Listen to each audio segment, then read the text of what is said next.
Well, we've just stopped for a wee rest at this bench here. Hold on a sec. You've got yourself twisted there, son. We've just come up the stretch of path that we walked along in the second part.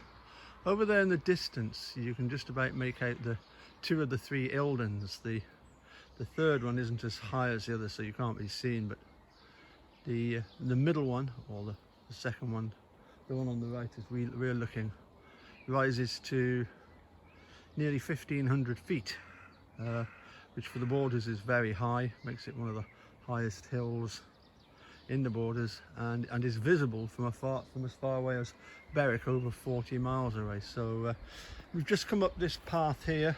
It's been all uphill, up through a farm called Nether Barnes, crossed over the A7.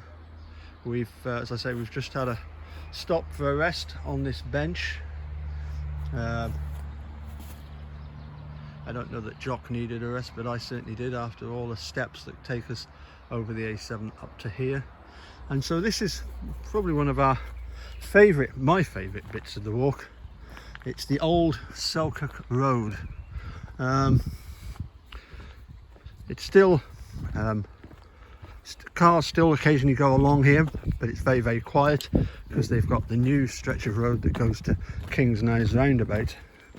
But some of the locals, when there's ever a problem at the roundabout, they know to come along this road because it still connects Gala to Selkirk, hence the name Old Selkirk Road. Just right on cue, here is a car that knows all about the shortcut through here, and there's some nice houses down here on the right, the new houses, and on the left you get some of the largest houses, well, not just the left but also further on down on the right we get some of the largest houses in Gala. Up there is the road up to a gate which would take us up to Gala Hill, but we're going to go along here. As I say, nice and flat along here after all the ups and downs of the walk by the side of the Gala Water and the Treed. And we normally come along here at least once a day. We didn't this morning, so we're going to do it this evening. It's very pleasant weather-wise. We had a big heavy rainstorm this afternoon, and just as we got to Nether Barnes it was spitting a bit, raining a bit, and it's cleared up, as you can see by the sky. It's fairly blue, some dark, but it doesn't seem to amount to much. And there's Netherbank village, named after the farm that we've just come through. I see there's a house there, looks a bit like a Italian villa. I say these on the right are the new houses.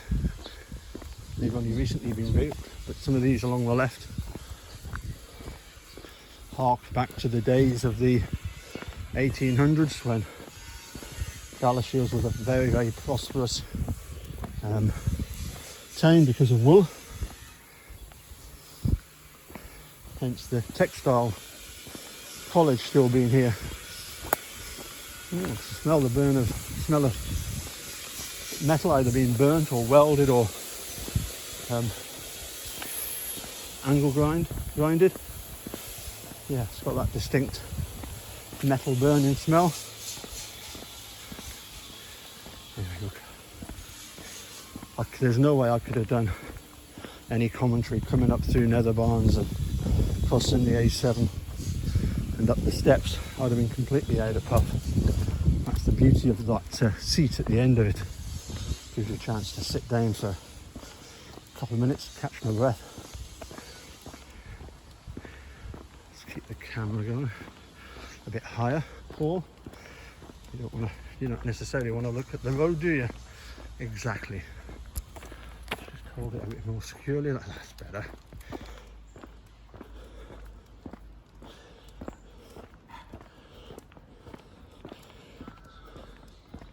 So it's just gone 6:05 this evening. I was sat watching the telly till just after 5 o'clock when the sun started to come out, and I thought, yeah, make the most of the opportunity when it happens. Oh, here's another car coming. So you don't get many along this stretch of road. It's, one can imagine what it would have been like when it was really busy before the new stretch of road was built. And those houses to the right added to it. There's a nice little house, like a little gatehouse, isn't it? Built a nice conservatory and a mezzanine. I think that's what you call that. The raised gallery up there. And just on cue, here's another car coming along. But not long now, flat at the moment, but not long now till we start going back down the hill to Jock's favourite bit of the walk. Well, I think he enjoys all of it.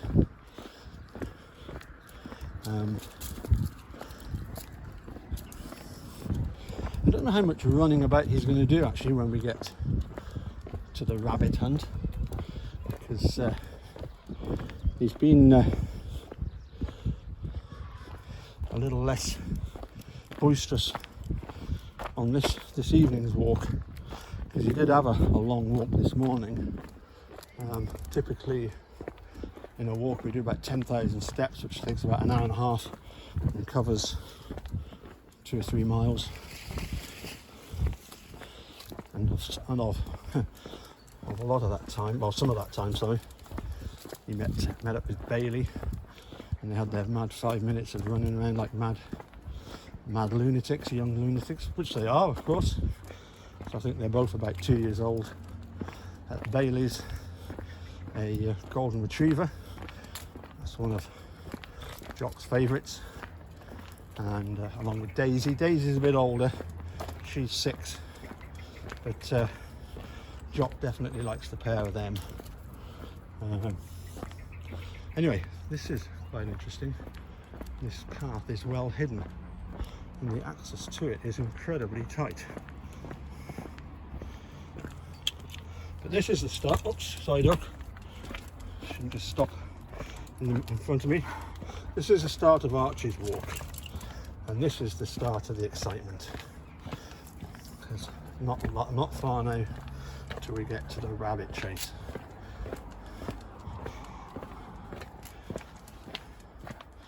One morning we came up this way very early, and there was a hedgehog stood at the side of the path here, just minding his own business.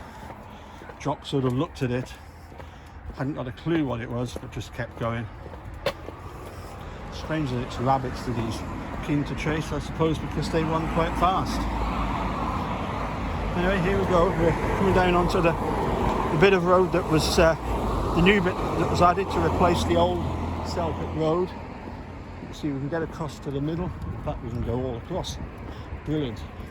I say that was the start of Archie's walk. This is the continuation of it down into the junior village.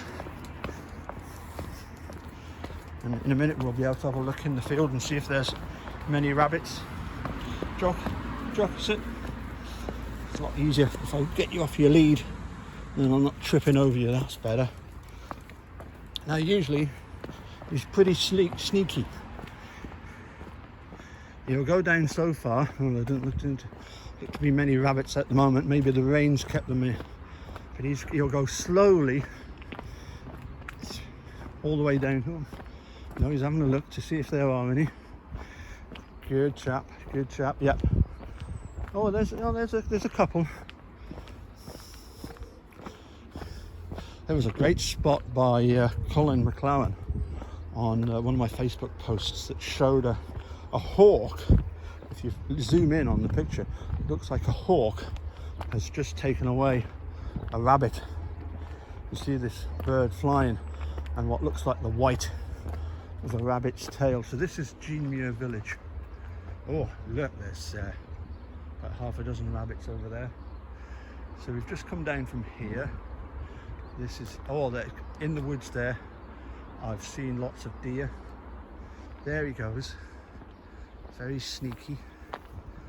Oh, there he is, right on the edge. He's going to sneak round that bend. Oh, he's looking inside to see if there's any in the wooded area, and he's contemplating where he's going to go. So this is Jean Muir's village. You can see the Eildons again in the background. Oh, he's just having a sniff around. Oh, where is he going to go? Are there no rabbits, Jock? Let's go. Oh, he's off again. Careful of the stingers. Oh, both sides. Ouch. Okay. It's all been, grass has been freshly cut. That's great. Yeah, he's gone over there because there's a big rabbit warren, and there's also a big one at these trees here. Loads of birds over there. Where is he going? Oh, he's looking for them. You'd have thought some of them would be out enjoying the sun. Yeah, there's a few over there by the edge. Oh, getting his nose down in the burrows. Go on, Jock. Oh, there's one straight ahead. He's gone right past it. It ran into the buttercups here.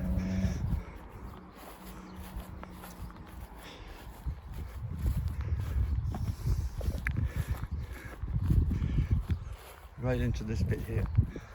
You're a bit late now, Jock. It's gone.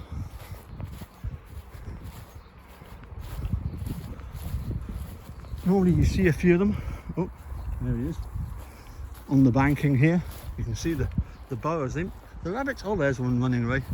The rabbits do make a bit of a mess with their burrows, I must say. You can see exactly what material these embankments are made of by the amount of sand that the rabbits have kicked up.